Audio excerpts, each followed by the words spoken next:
Hola, ¿cómo están? Bienvenidos a mi canal. El día de hoy vamos a hablar de un tema fascinante que se llama la vida después de la muerte. Algunas personas han tenido este tipo de experiencias, de pronto con familiares cercanos, amigos, a través de apariciones, de pronto han escuchado voces, visto imágenes. eh, Todo este tipo de cosas las vamos a tratar hoy. Para tratar esto, voy a tomar como base un libro muy interesante titulado La existencia después de la muerte, del autor de Scott Rogo. Él abordó este tema tomando todos los casos explicados de una manera científica. Entonces, esta investigación inicialmente fue realizada por científicos que tenían que ver mucho con la parte de parapsicología. Ellos arrancaron a hacer este estudio y pues la idea es hacerles un pequeño conteo desde cuándo comenzó toda esta parte a documentarse de una forma científica. Todo arrancó en el año 1840, cuando estaba muy de moda todo lo que era el espiritismo.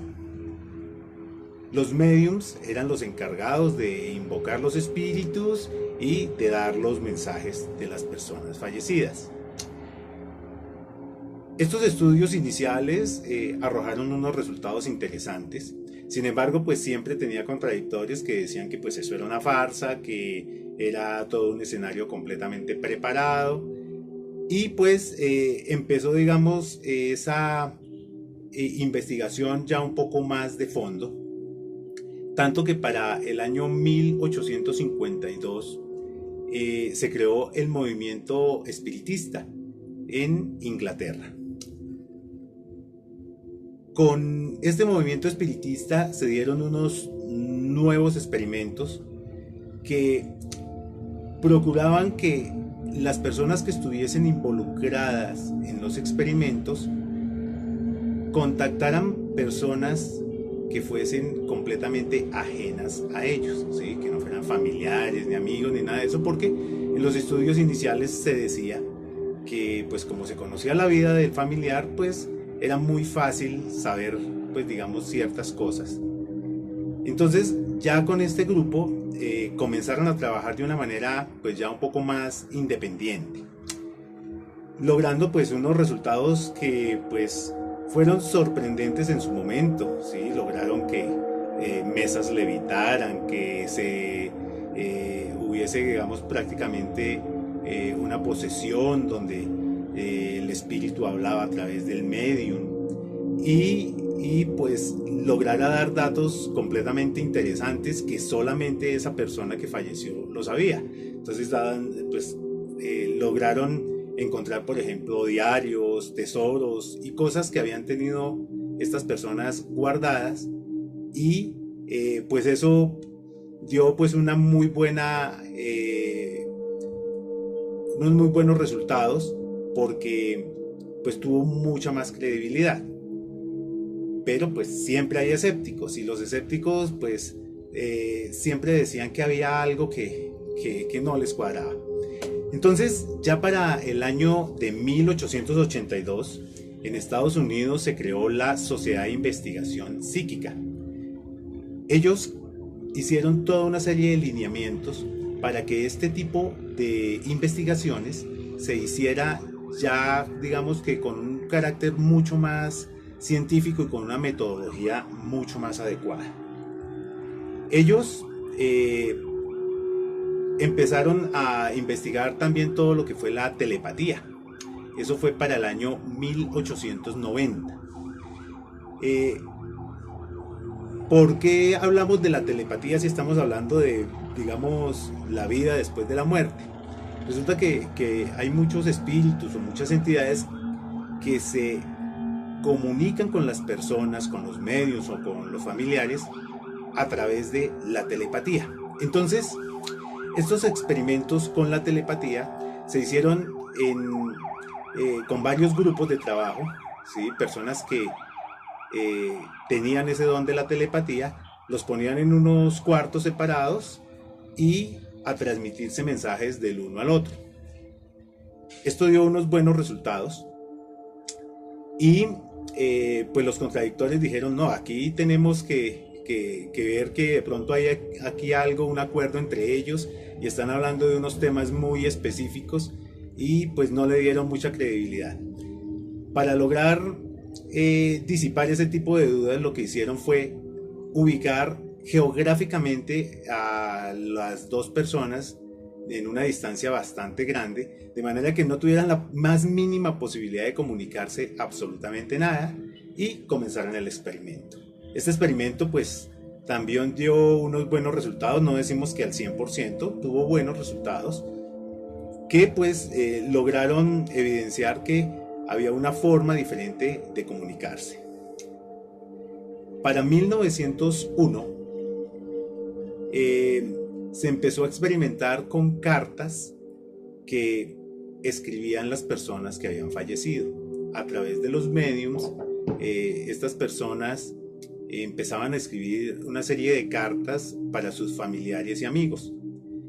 Esto pues también fue una parte demasiado interesante porque pues al evaluar la caligrafía, la firma y todas estas cosas, se pudo lograr ver que era efectivamente el tipo de letra y la caligrafía del fallecido. Para el año de 1920 se empezó por accidente a escuchar voces grabadas de espíritus.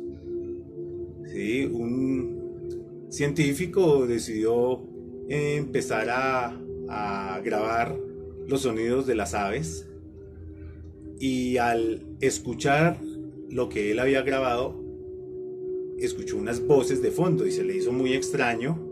Lo volvió a reproducir varias veces y escuchó claramente las voces de fondo. Entonces comenzó, digamos que esa investigación, donde en casas donde habían apariciones o en sitios que se tenían vestigios de ciertas cosas, pusieron a grabar estos audios, y en varios de ellos encontraron voces que algo decían. Para el año de 1960 empezó a darse una serie de fenómenos bien interesantes, y uno de ellos fue llamadas telefónicas de personas fallecidas. Generalmente se daba en la casa de alguno de los familiares, donde timbraba el teléfono. Al contestar era la persona que había fallecido hacía poco, donde lo saludaba, llamaba a preguntar cómo estaba y pues a dejar de pronto algún mensaje. Esto pues marcó definitivamente una nueva era en la comunicación entre los vivos y los muertos. Hubo un caso muy especial que le sucedió a un escritor británico llamado Ronald Byrd. Él estaba en ese momento en Roma y en cuestiones de trabajo, cuando recibió una llamada de la esposa. Él pues contestó, habló con ella y colgó. Y pues ustedes dirán, pero ¿qué hay de extraño en eso si la esposa pues lo llama a uno? Eso no tiene nada de raro.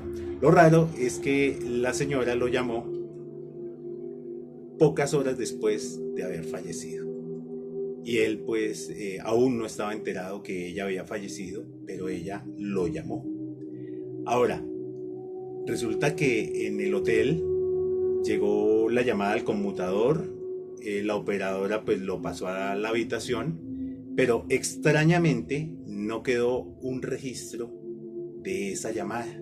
Cuando fueron a revisar la llamada, no encontraron en el hotel el registro de esa llamada.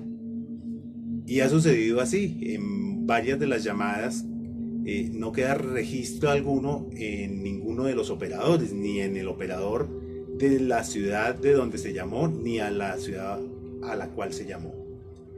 Eso pues son de esas cosas así como un poquito extrañas que suceden. Bueno, hasta acá la primera parte. Espero que la segunda parte sea igual o más interesante que esta primera parte. Así que les agradezco su atención y nos vemos en la segunda parte. Que estén muy bien.